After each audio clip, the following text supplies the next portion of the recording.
Hi sewing friends, it's Erin Van Handel here from ZMOC Sewing Blog, and if you are new to the channel, welcome. I hope you find some stuff that you like. If you are a returning viewer, hi, you look cute today. Thanks for stopping back.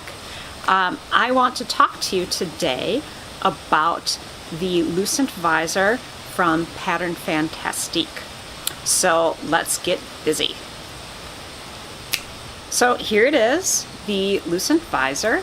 As you can see, it's an oversized visor. The sizing is a little unusual. The sizing is based on the brim size. You can do a small brim, which is this one. You can do a medium one, or you can do a regular large size one, I guess. I chose the small one because I have a small head and I was worried that anything larger than that would be kind of overwhelming.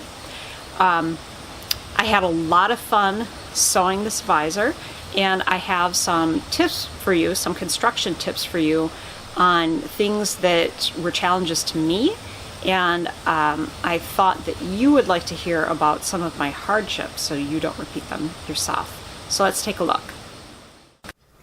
Okay, so the first thing I want to talk about with my Lucent Visor is the substitution I made for the buckram.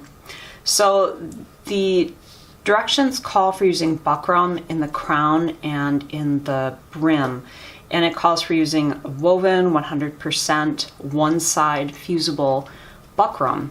I had a very hard time sourcing that. I couldn't come up with anything I was happy with online that wasn't really expensive, or it would take kind of a long time to ship, and shipping would be expensive. Frankly, I was kind of impatient to get my visor finished.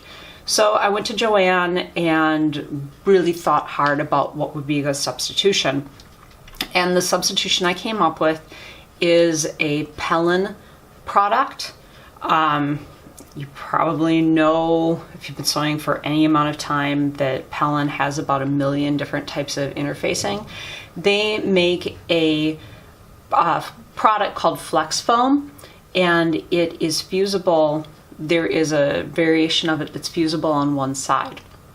So that's what I ended up using. The Flex Foam is washable, which was important to me because not that I plan on washing this often, but I'd like it to be an option. It was relatively inexpensive, and easy to procure. Like, if I need more of this, I can go to Joann and get it. I can get it off Amazon. So I went with this Flex Foam. And you can see from the pictures I've taken of myself, like what the visor looks like on here, just like flat on the table. It looks kind of sad. But, when it's on my head, it looks really great. It has a really nice shape to it. The Flex Foam is super light. It's very comfortable to wear. Pretty much the only thing I don't like about it is it does that dopey, like kind of foam, crunchy wrinkle thing on the inside of the brim, which you can kind of see like right here. When I curve the brim, you can see it does that kind of goofy thing that a lot of times you'll see in like kind of those old cheap like trucker baseball caps, where it just kind of gets kind of weird looking. But I can deal with this because this is on the inside of my brim. No one really sees it except for me. And really the fact that I could get this product so easily, I was like, okay, that I can live with that. So in my eyes, the only drawback to using the Flex Foam is you get that kind of weird smushy look. My guess is the buckram, because it has more, it's probably a little stiffer, probably has a bit more body, like kind of that smooth body thing, that it probably doesn't do that. But since I didn't buy it, I guess maybe I'll never know. Something else that the Lucent visor instructions talk about is the design and the materials that are used to make the visor allow the visor to be like really soft and like squishable, flexible. And I can vouch for this because I have traveled with this summer and thrown it in my luggage, and it smushes down super nice. Like, look at how nice and flat it gets. The plastic wire that's in there is really nice and bendy. The flex foam, also super bendy, squishy, and it just pops right. It pretty much just pops right back into place once you get it on your head. So it's nice to have a hat that you can throw in your bag and not worry about it getting all like smushed or having to like wear it when you're actually traveling because you don't want it to get all jacked up in your bag. So that's a really cool feature of this visor. Let's talk about the wire that's in this, in the visor here along the brim and along the crown. It's a really thin plastic wire. I think it's called a monofilament wire. And the directions call for, to give the wire ends a nice finish, you're supposed to have these like wire crimps, which basically are just like a little like tube, like a little bead, and you string the wire through and you like loop it around on itself. So you end up with like a loop with like, there's the crimp. And that's all well and good, but the crimps I bought from Joann were not the right size, and there was no way I could loop the wire back through the crimp. It was basically like a one-way street, so to speak, and so I didn't do that. Instead, I just fed the raw end of the wire through my, like the bias tape, the bias binding here holds the wire. I just stuck the plastic wire in and called it a day. Now, I think if I had done the loop thing, the finish would probably be a little bit better, but as it is now, you really can barely see where it's not looped. Like, you can kind of see like ever so slightly there. Like, I can feel that there's a raw end right there, and you can see there's just like a little teeny tiny bloop where there's a raw end. And then over here, I'll try to bend it a little bit to make it kind of pop a little bit more. There's a raw end. But seriously though, when I'm wearing this, you don't notice that. I can't feel it. And the wire fed through the tape just fine without it being looped or without there.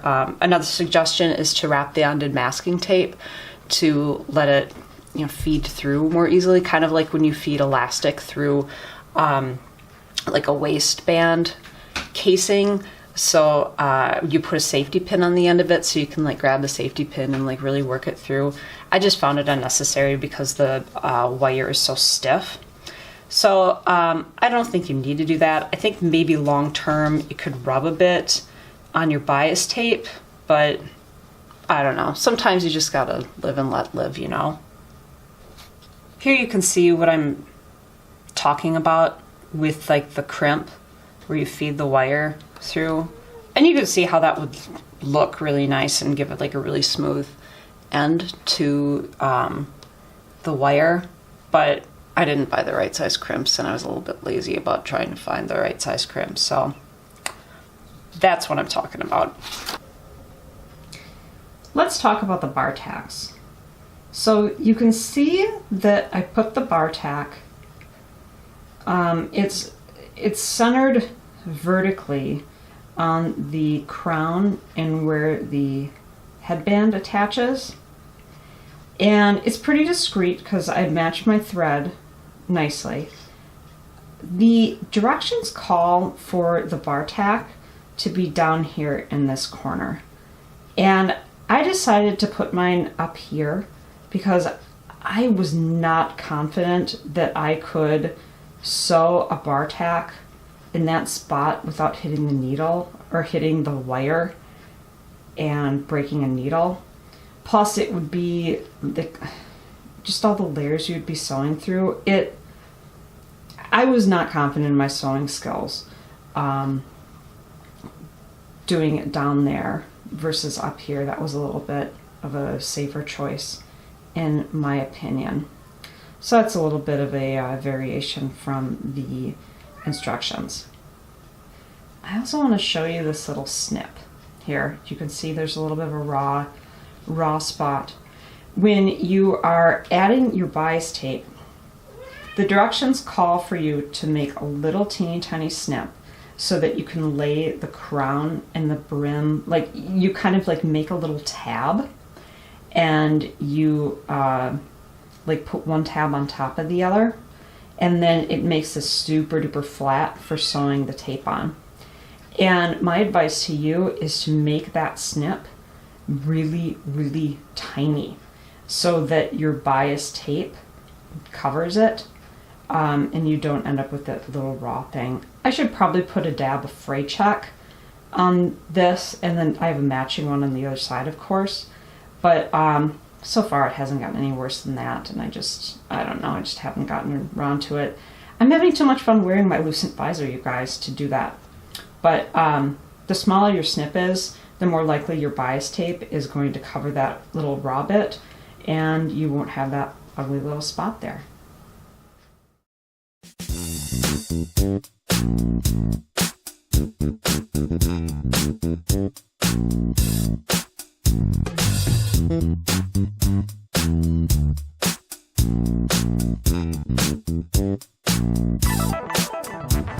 I hope you enjoyed that look at some of the construction details of the Lucent Visor.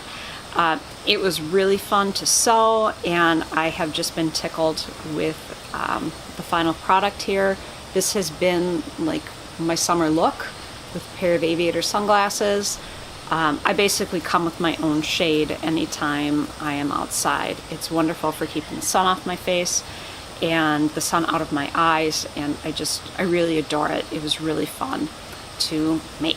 I'm also linking to the blog post for this video where I go into even greater detail with materials and kind of some other ideas for how you can customize your own Lucent Visor.